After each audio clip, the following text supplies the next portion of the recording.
welcome back to my channel. Today I'm going to be talking about 6 young adult horror books that I have really enjoyed. I will be doing a part 2 to this just because I have a lot of young adult horror books to recommend.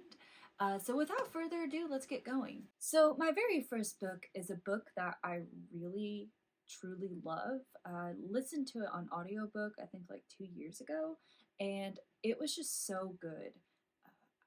I just couldn't stop thinking about it afterwards, and I really need to reread it. But the book is Agnes at the End of the World by Kelly McWilliams. And so this book is about a young girl, and she has grown up in this very heavily religious society. But it's not really, it's a cult, basically. But she doesn't know that, obviously, because she's grown up in it, and that's all she's ever known is just, this is the way I have been told to live, and I will do it. But then her brother gets sick and he has diabetes. So she has to get insulin from this outsider. I think it was somebody that her mother knew back before she joined this cult, if I am remembering correctly. It's been a little while.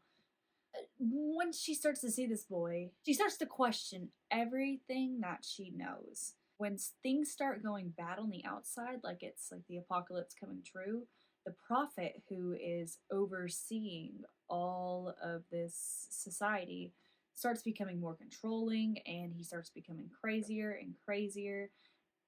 And it really leaves Agnes to question everything she believes in. And what I really like about this is you get to see her becoming her own self and kind of shunning what she believes in and getting her own new beliefs. So I really did like that about this book, and I really liked like the creepy monsters in this book because they're kind of like zombies, but they're also kind of not. It was really cool. I highly recommend this book. Go check it out if you haven't read it yet. It's really good, and the audiobook is actually really good too. So next up we have None Shall Sleep by Ellie Marney. And this book is an all-time favorite of mine. It was pitched as like Silence of the Lambs meets Criminal Minds, and that is a perfect description of this book. I listened to this on audio as well, and the audiobook is really good. So this book follows Emma and Travis. They are both invited to come to the FBI and study in the behavioral science unit, and they're also working on a project of interviewing serial killers that are around their age. Emma was a survivor of a serial killer, and Travis's dad unfortunately lost his life to a serial killer. So they kind of form a bond together, these two. But there's murders happening, and this murderer is very similar to like Buffalo Bill style murder. So they have to confront a man named Simon Gutmanson. And Simon is the same serial killer who killed Travis's dad. And he is very Hannibal Lecter like. He's a cannibal, but he has the charm.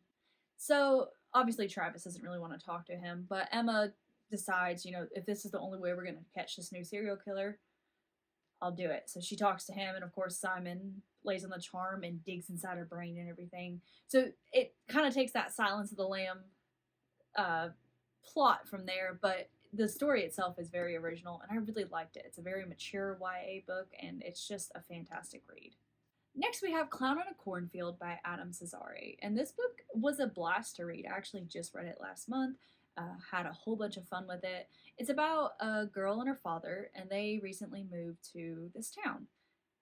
And the doctor who used to work in this town just kind of up and left, so our main character's father had to go and take his position, and so that's why they moved to this town. But she's kind of got thrown into like a town drama. The adults hate the teenagers, and the teenagers hate the adults, and vice versa. Somebody decides to take matters into their own hands and dresses up as Friend of the Clown and starts assassinating people and killing people at a party. What I like about this book, it does not shy away from some of the gore, and it also does not shy away from action. Like, the action starts on page like 150, and it does not stop until this book ends. So this book is also another very like YA mature book.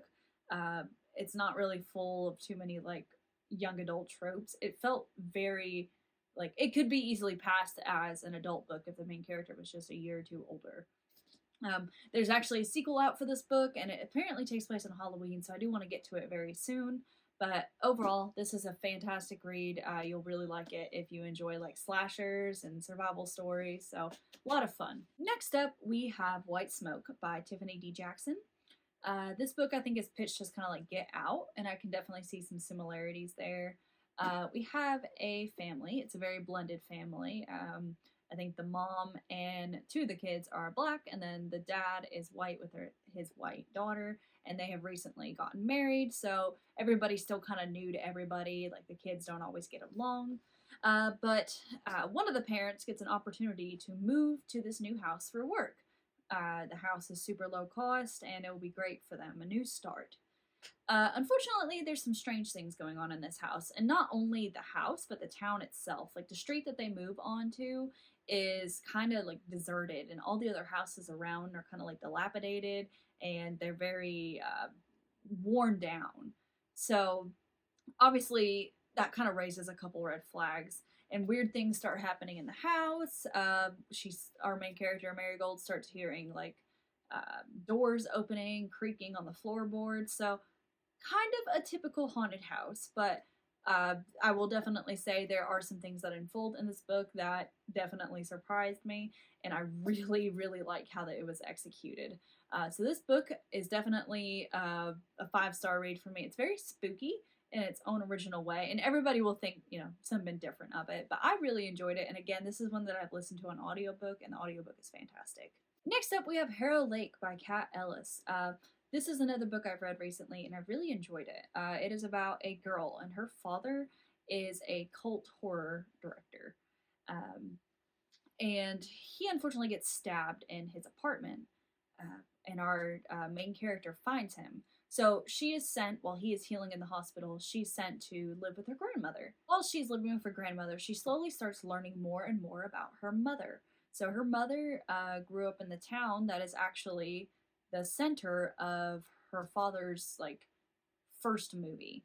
So the town is very adamant about celebrating this movie. They have like events about this movie, they have festivals about this movie, they have feasts about this movie. And the town is kind of stuck in like the 1920s. But as she digs deeper and deeper into her mother's past, she starts finding dark secrets, not only about her mother, but about herself and her father. And everything that she knows and trusts slowly starts becoming unwind. And this book was just fantastic in this way. Like there's creepy imaginary friends that pop up. There's a creepy like puppet monster in this book. Again, a very mature YA, and it's just a blast to read, and it's beautiful. And there's tons of like Hollywood references and horror movie references in here as well, and I really liked it. And last one for this video is The Honeys by Ryan La Sala. This book focuses on two twins, and so one of the twins, Caroline, died under mysterious circumstances. So Mars takes it upon himself to kind of investigate her mysterious death. The last place she was before her mysterious death was this camp that they both used to go to. So Mars decides, even though he swore never to go back, he's going back to see if he can find out what happened to his sister that made her the way that she was. So when he gets there, at first it seems all normal. He slowly starts finding out secrets, and the secrets turn deadly. So we see a whole lot of chaos ensue here, and lots of dark secrets, and I'll say brainwashing, I'll say creepy bees, and I highly recommend this one on audiobook just because they add in like noises, like you hear bees buzzing, you hear the woods around you, birds chirping, branches crunching under your feet. It's just a very atmospheric audiobook listen, and it kind of brings the story to life in a way that you wouldn't get just from reading it.